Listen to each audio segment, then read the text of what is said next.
Amen. Je le dis et je l'assume.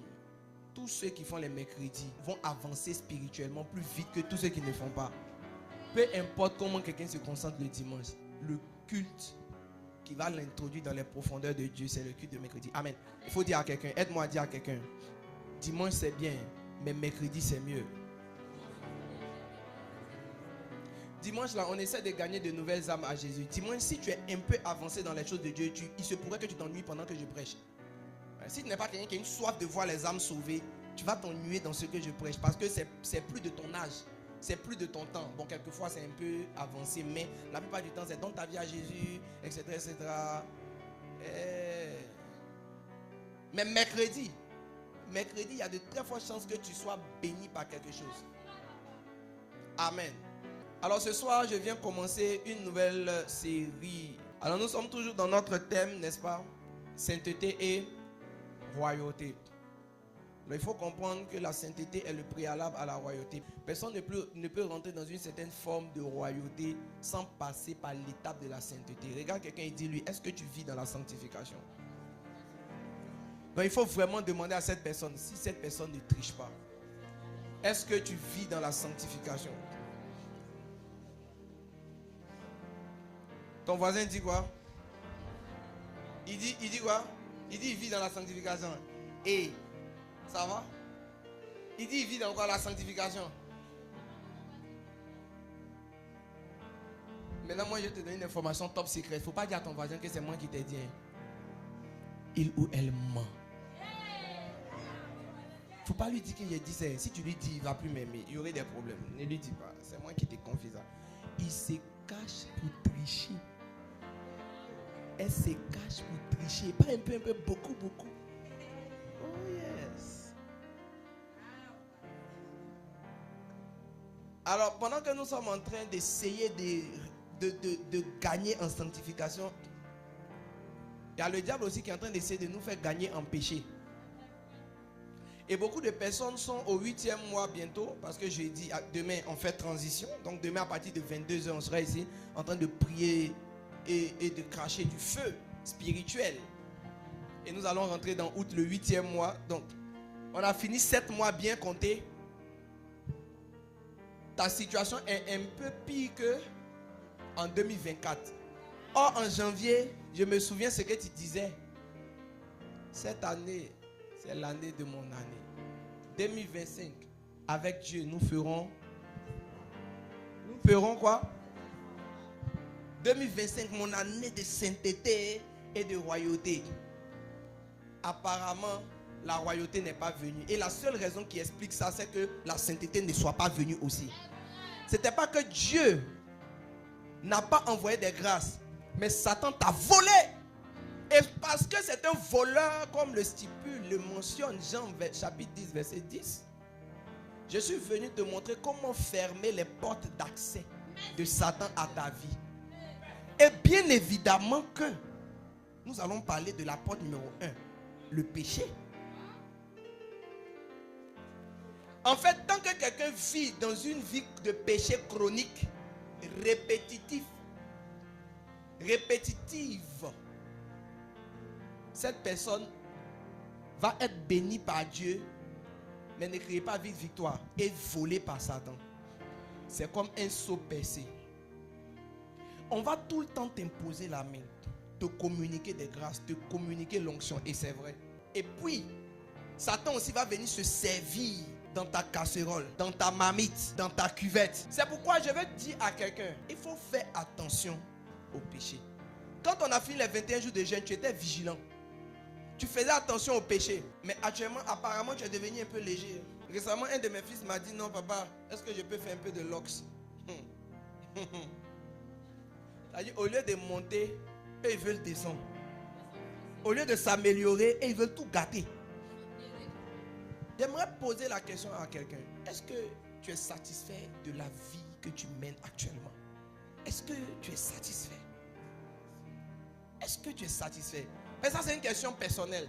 On ne répond pas à 2 ou 3. C'est chacun pour soi. Est-ce que tu es satisfait? Est-ce que ça te plaît? Dieu a promis la royauté. On a toute la nuit du 31 décembre, on a expliqué. Est-ce que tu es en train de vivre une certaine forme de royauté dans ton commerce? Moi, je connais des personnes dans cette église qui sont en train de rentrer vraiment dans leur royauté. Et je connais d'autres qui sont en train de sortir. C'est-à-dire l'étape intermédiaire entre l'esclavage et la royauté où ils étaient positionnés en début 2025. Ils sont quittés là-bas, ils sont retournés. Ils sont en train de retourner vraiment dans l'esclavage. Mais regarde, tu vas recommencer à pleurer les nuits encore. Tu es de nouveau anxieux ou anxieuse. Tu es inquiète. Toi-même regarde la situation. La situation est en train de se dégrader. La situation est en train de s'empirer. Regarde les bonnes nouvelles en lesquelles tu espérais, ce n'est pas arrivé. Et ce n'est pas Dieu qui t'a privé. Vous vous souvenez, en début d'année, je vous ai dit qu'on devait arrêter de pointer le doigt sur Dieu, non? Qui se souvient encore de ce genre de message? Toi es sur Telegram. Si tu as oublié, il faut aller sur Telegram et tu vas te ressourcer. Maintenant, il y a YouTube. Donc, tout ce que je suis en train de prêcher maintenant, là, il est fort probable que tu trouves ça en vidéo sur ma chaîne YouTube. Dis Amen bien. Alors, je fais ce petit détour là parce que il est important de faire quelques bilans à mi-parcours. Bon, nous sommes dans l'année de sainteté et royauté. Est-ce qu'il y a royauté? Tu brilles où? Tu es établi où? Pendant les 21 jours, on a vu différentes zones, différents domaines, différents aspects où l'on devait briller. Tu es dans le domaine du commerce. Est-ce que tu es une reine de ton commerce là-bas? Est-ce que tu règnes? Est-ce que ça règne bien? Tu es berger, est-ce que dans ta tribu ça berge bien? Tu vends. Tu es dans les affaires, est-ce que ça affe bien? J'ai dit ça pour détendre un peu l'atmosphère, mais vous voyez où je veux en venir. Est-ce que ta situation en début, 31 décembre 2024, et aujourd'hui, il fait combien? 30 juillet 2025. Est-ce qu'il y a une amélioration? Si oui, en tout cas, j'acclame le Seigneur, je bénis Dieu pour toi. Sinon, on doit se poser des questions sur ce que Dieu nous avait présenté comme le moyen d'arriver à la royauté. Le tremplin pour arriver à la royauté. Et ce moyen-là, c'était quoi? On peut dire plus fort là. Voilà, j'entends d'autres dire la sanctification, j'entends d'autres dire la sainteté. C'est que si vous voyez où nous voulons en venir. Parce que là où il y a le péché, Satan peut se servir librement. C'est comme si tu as mis un mot de passe sur ton Wi-Fi et puis tu as imprimé ça en grand, tu as mis sur ton portail. Ça veut dire tout ce qui passe peut se servir. Ça veut dire n'importe quel démon passe, il peut prendre quelque chose. Il a dit, ah. Dépendant de qui? Bon, Amel, c'est toi qui es là. Amel là, c'est quoi? Il y a intelligence, prenons. Il y a quoi encore? Il y a richesse. Prenons. Il y a quoi encore? Il y a la gloire. Prenons. Il y a quoi encore? Il y a santé. Prenons. Parce que le rôle de Satan, c'est de voler. Il ne vole pas tant qu'il n'y a pas de porte. Il ne vole pas tant qu'il n'y a pas de porte ouverte. Je vais partager avec vous 9 éléments qui peuvent ouvrir des portes à Satan. Le verset sur lequel je vais m'appuyer pour commencer cette série qui a pour but de te conduire dans la sainteté, mais aussi dans ta royauté, c'est Romains 8, verset 1. La Bible dit, il n'y a désormais pas de condamnation pour ceux qui sont en Jésus-Christ. On peut se tenir debout et lire le premier verset, juste pour honorer la parole de Dieu qui est Dieu.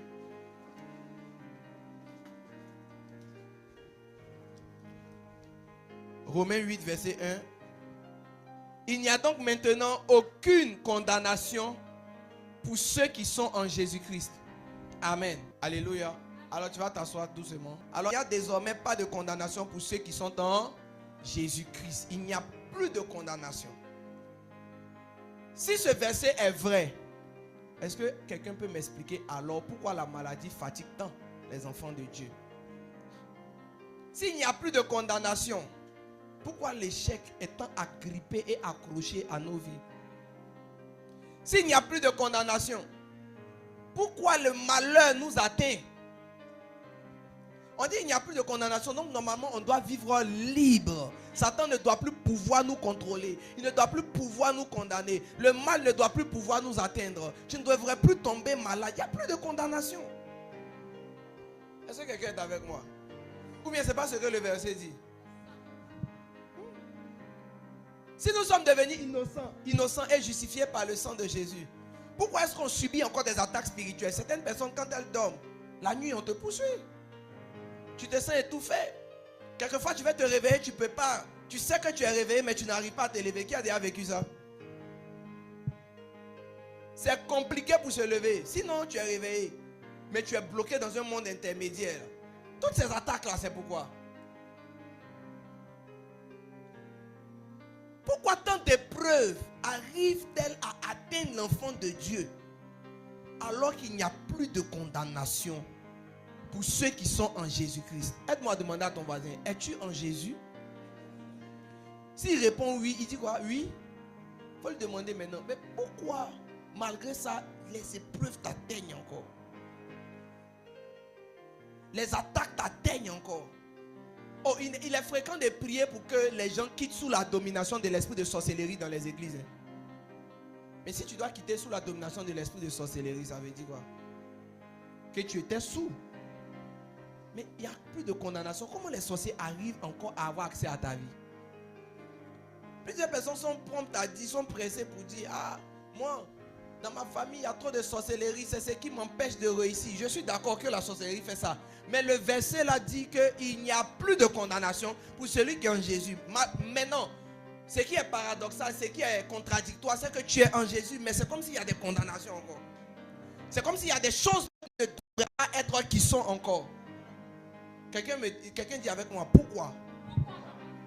C'est la raison pour laquelle je veux introduire mon thème de ce soir avec Psaume 34, verset 20.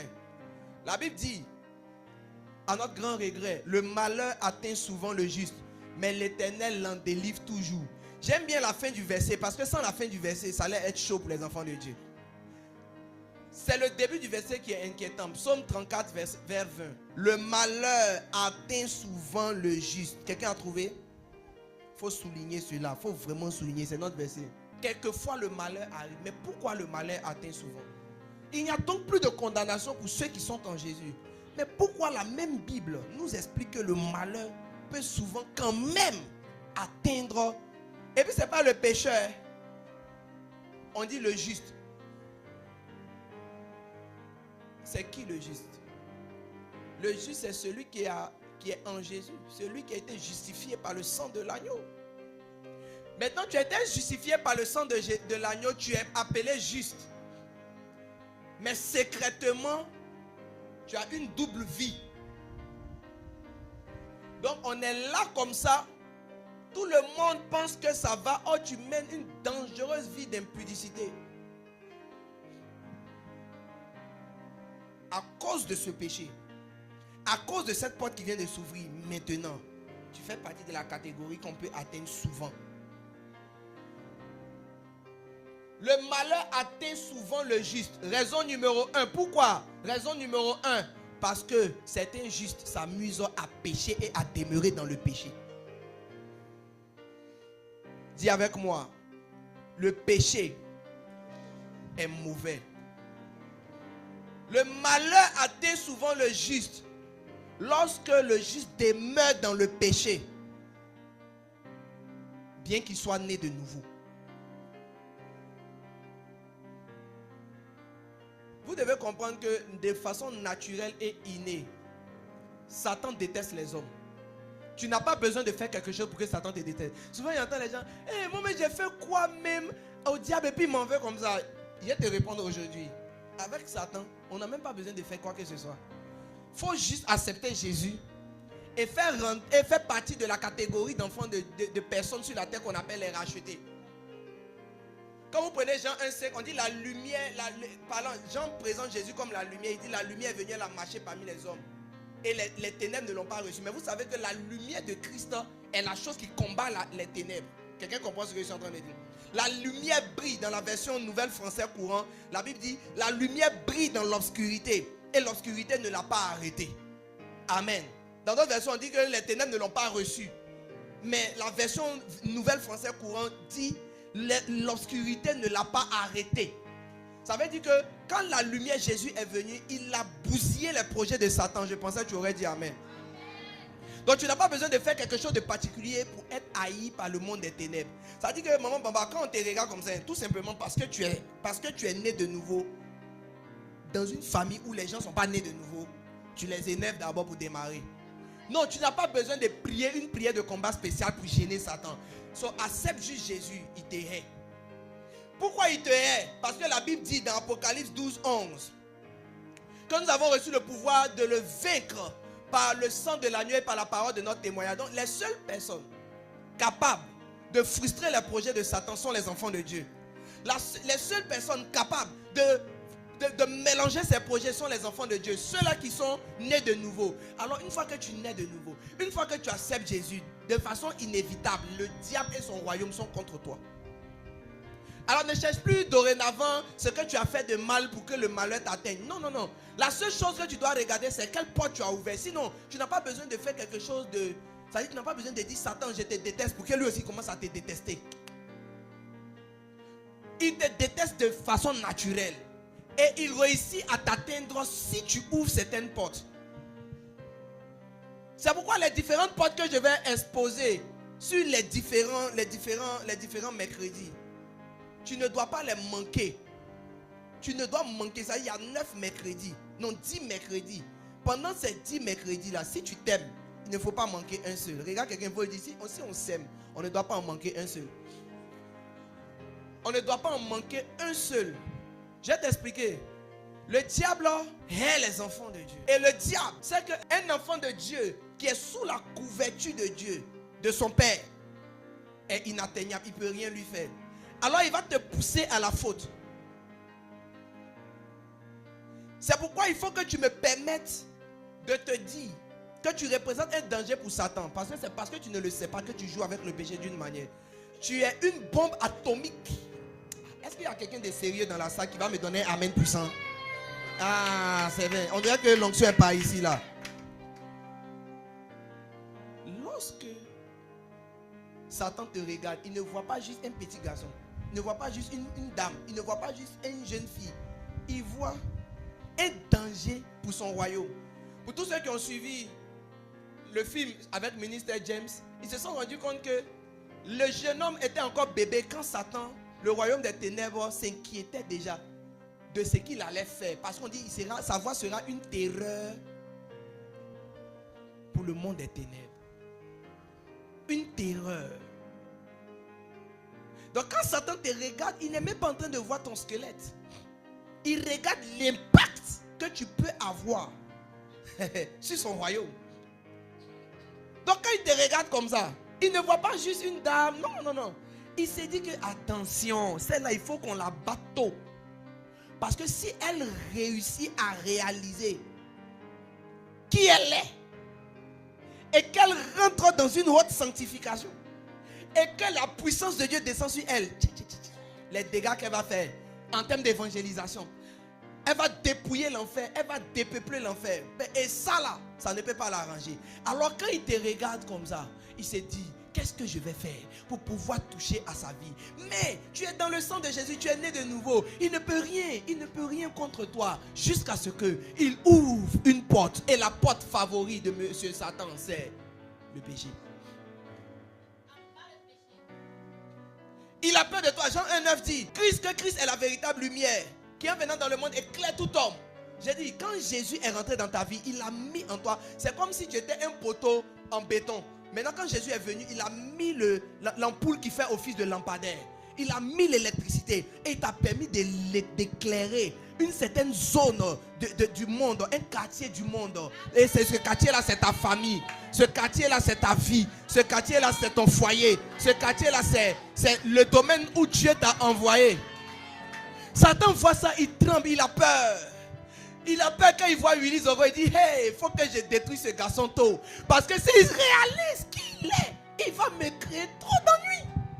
Trop d'ennuis. Et c'est pour ça qu'il te hait avant même que tu ne saches pourquoi il te hait. Je vois quelqu'un en train de sortir de la puissance du malin et sortir du péché pour que sa vie soit inatteignable par les forces et les puissances des ténèbres. L'une des choses qui m'a aidé à tenir contre le péché, notamment le péché du sexe, jusqu'au jour d'aujourd'hui, c'est de comprendre que Satan guette ton onction. Il veut ça. Si tu blagues, il prend ça. Il veut. Oh. Si tu t'amuses, le diable peut te donner femme cadeau tout de suite. Juste parce qu'il veut neutraliser quelque chose. Si je n'ai pas fait ça, ma main gauche, ça va pas me plaire. Parce qu'il veut neutraliser quelque chose.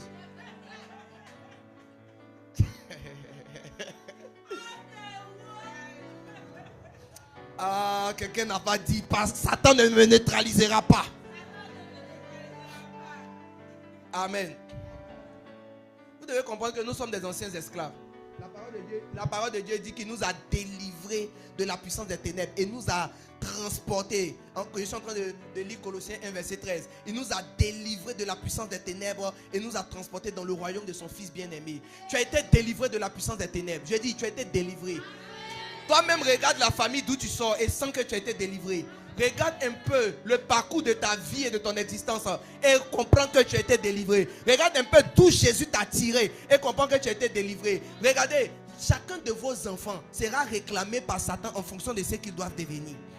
Quand tu vois un enfant que Satan est en train de tirer dans l'impudicité très tôt, il faut savoir qu'il a détecté une très grande onction.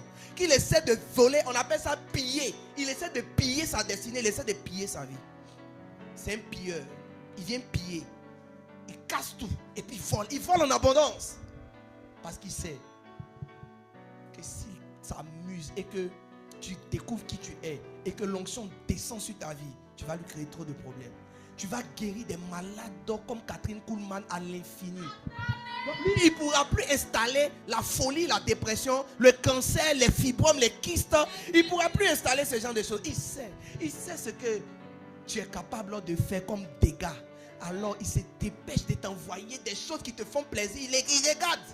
Toi tu aimes quoi, l'argent? Et puis il t'envoie la cupidité. Et puis il te dit, c'est comme s'il te demande, il faut me troquer ta destinée, ta grâce, ton onction. Et puis je te donne l'argent. Il a dit à Jésus, Jésus, il ne faut pas mourir pour les hommes. Viens, prosterne-toi, adore-moi. On met fin à ton contrat sur la terre. Moi je te donne les richesses. Un gars qui est venu pour retourner au ciel, on veut le garder sur la terre ici. C'est comme ça il procède. Il dit tu veux quoi? Satan te pose toujours la question. Tu veux quoi pour que je puisse avoir accès à ton onction? Tu veux quoi pour que je puisse avoir accès à tes grâces? Tu veux quoi pour que je puisse avoir accès à ta dignité, à ton honneur, à ta gloire, à ta brillance? Tu veux quoi? Je suis prêt à prendre ta lumière, la lumière de cette étoile qui brille sur toi. Mais je vais te donner quelque chose en retour. Tu veux quoi? Un peu de plaisir? Ah non, mais je peux t'en donner 5 go. Hein. C'est là maintenant tu te joues les Joe Black. Tu penses que, oh, toi aucune go ne te résiste. Ils sont en train d'acheter ta gloire pour femme. Un plat de lentilles contre ton droit d'aînesse. Amen. Donc comme je disais, vous êtes un ex-prisonnier. Nous sommes des ex-prisonniers que Satan veut racheter à tout prix. Donc non seulement il veut neutraliser ton onction, mais il a bien envie de te récupérer et de te tuer. À une époque où il est sûr que tu iras directement en enfer. Ça c'est ce qu'il voudrait. Mais cela n'arrivera pas. Au nom puissant de Jésus. Amen. Les seuls qui peuvent vider son royaume par l'évangélisation sont les enfants de Dieu, les chrétiens. C'est pourquoi il nous hait. Et c'est la raison pour laquelle il envoie vers nous ses traits enflammés. Écoute-moi attentivement. Ce que Dieu est en train de te dire en ce moment est de la plus haute importance. Maintenant, je termine mon introduction. J'ai juste énoncé la première porte. Je ne l'ai pas encore touché. Que le malheur atteint l'enfant de Dieu à cause du péché. Je n'ai pas encore touché ça. Je suis juste en introduction. Donc maintenant que tu comprends pourquoi est-ce que le diable te hait, même si tu n'as rien fait, tu dois comprendre que le même verset qui dit qu'il atteint souvent le juste promet aussi que l'Éternel l'en délivrera. Donc être sous les traits enflammés de Satan, être en train de subir les attaques et les assauts de l'ennemi n'est pas une fatalité.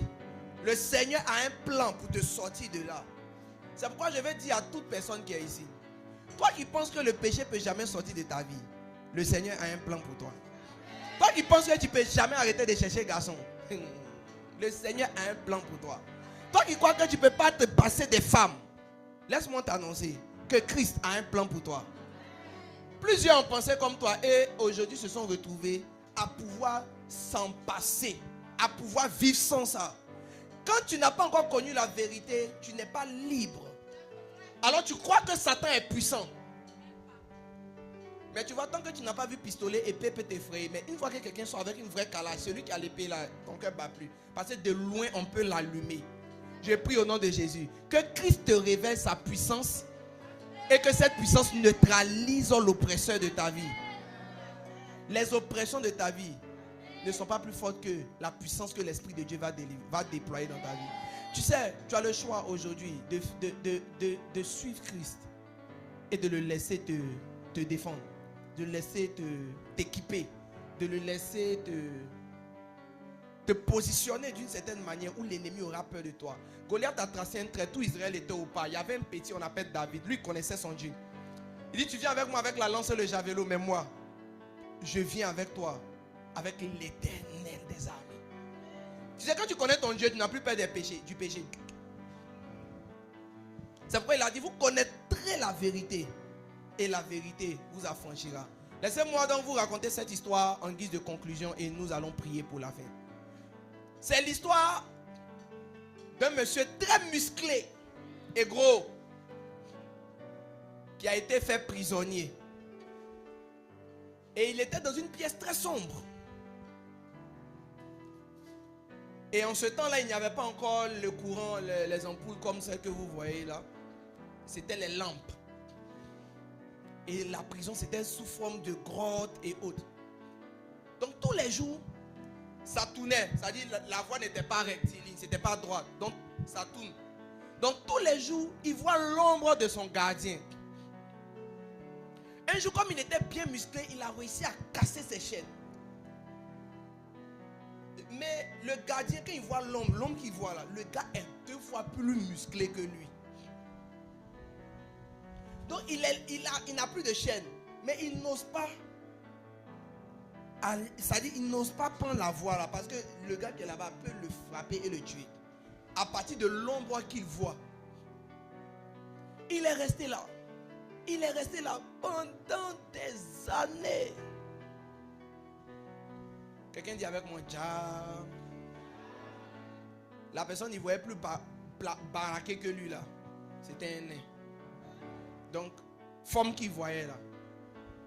Ça c'est parce qu'il n'y avait pas la taille.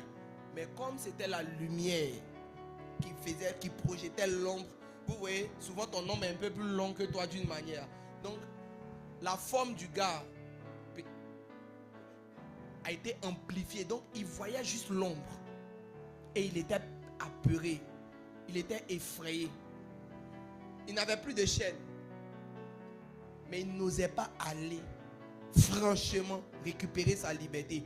Parce qu'il pensait que celui qui l'attend là-bas là, est 2 fois plus violent que lui. Donc, de peur de mourir, il préférait rester en vie, mais en captivité. Ça, c'est le cas de plusieurs personnes. Ils tremblent et sont terrifiés par Satan. Ça veut dire quand il regarde le péché là, il n'ose même pas dire que je vais essayer d'arrêter ça. Il dit, papa, garçon, il ne peut pas. Femme, masturbation, il ne peut pas. Pornographie, non. L'amour de l'argent, vol, cupidité, arnaque. Je ne peux pas. Si elle les a fait comment? Et comment ils sont apeurés. Si elle les a fait comment? C'est pourquoi la Bible dit, vous connaîtrez la vérité et la vérité vous rendra libre. Si tu savais que c'était un nain, Satan c'était un nain peureux, un lion qui n'a plus de dents mais qui crie pour rien, que si tu t'en vas, mais il va même pas pouvoir te mordre bien. Ce sont ces gencives qui vont appuyer ta main. Il n'a plus de dents. La Bible dit que on a dépouillé Satan. On l'a dépouillé. Il était publiquement livré en spectacle. Il n'a plus de pouvoir. Il braque l'âme sur toi. Mais la vérité est qu'il n'y a pas balle dedans. Le péché n'est pas aussi puissant que tu le crois. Alors je vais te donner rendez-vous le mercredi prochain pour qu'on puisse faire un voyage sur le péché, les portes que ça ouvre dans ta vie, ce que tu perds et comment vaincre le péché. Qui est partant pour ce petit voyage? Alors acclame le Seigneur puissamment. Acclame le Seigneur puissamment. Pendant que tu te tiens debout, je pensais que tu continuerais à l'acclamer.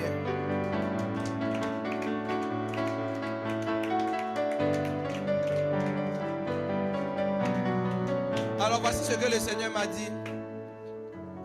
L'Éternel en délivre toujours le juste. L'Éternel le délivre toujours.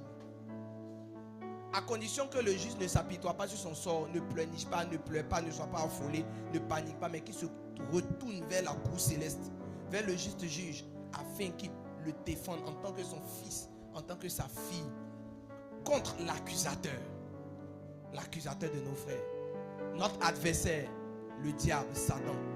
C'est la raison pour laquelle je voudrais, parce que je sais que plusieurs sont vraiment dans certains péchés.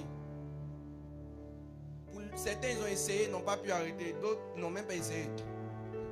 Il y a certains même qui ont fini par s'expliquer que c'est normal, que Jésus même a transformé l'eau en vin. Voilà. Il se saoule chaque matin et puis il dit, mais même Jésus, même Timothée même, on lui a dit de se soigner avec un peu de vin. Alors, il y a 3 catégories. Ceux qui ne se sont jamais battus, ceux qui excusent d'abord le péché, qui trouvent que c'est normal, ceux qui se sont battus mais qui ont été vaincus, et ceux qui ne se sont jamais battus. Peu importe la catégorie à laquelle tu appartiens, ce soir, je viens te dire quelque chose. Le péché ouvre des portes et Satan te vole. Satan est en train de te voler depuis que tu es né. Il est en train de te voler. Jeune sœur, chaque homme qui est passé a pris quelque chose. Chaque sœur qui est passée, jeune frère, a pris quelque chose. Chaque film que tes yeux ont regardé, t'a pris quelque chose. Satan est un voleur. Alors tu vas prier ce soir pour dire, Seigneur Jésus, aide-moi à vaincre ce péché-là. Aide-moi. Tu vas mettre derrière toi tous tes échecs passés, toutes tes excuses passées, toutes tes explications passées et dire, Seigneur, aide-moi à vaincre ce péché-là. Pour certains, c'est le mensonge, d'autres, c'est la colère, d'autres, c'est le vol. Je ne sais pas c'est quel péché. Pour les jeunes, ça lie avec la sexualité. Mais la vérité est que chacun se connaît.